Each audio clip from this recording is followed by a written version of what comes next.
ગુજરાત વિધાનસભામાં આજે UCC bill રજૂ થયું છે। આ સાથે જ યુસીસી બિલ લાવનાર ગુજરાત ઉત્તરાખંડ બાદ બીજું રાજ્ય બન્યું છે। આજે મુખ્યમંત્રીએ ગૃહમાં બિલ રજૂ કર્યું હતું। આ બિલમાં વસિયત ન કરી હોય તો પણ સંપત્તિમાં માતા પિતા બાળકો પત્ની દરેકને સમાન હિસ્સો આપવાની જોગવાઈ કરવામાં આવી છે। બેઠકની શરૂઆત પ્રશ્નોત્તરી કાળથી થઈ હતી। પ્રશ્નકાળ બાદ કોંગ્રેસના અમિત ચાવડા દ્વારા રાજ્યમાં પેટ્રોલ ડીઝલ અને ગેસની તંગીનો મુદ્દો ઉઠાવતા ગૃહમાં ભારે હોબાળો મચ્યો હતો। ચાવડાએ આ મુદ્દા પર તાત્કાલિક ચર્ચાની માંગણી કરતા સભ્યો વચ્ચે ઉગ્ર વાદ વિવાદ પણ થયો હતો।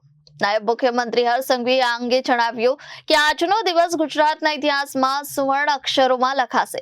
આજે મુખ્યમંત્રી ભૂપેન્દ્ર પટેલ રાજ્યની તમામ મહિલાઓના હિતમાં રાજ્ય વિધાનસભામાં સમાન નાગરિક સંહિતા બિલ રજૂ કરવા જઈ રહી છે।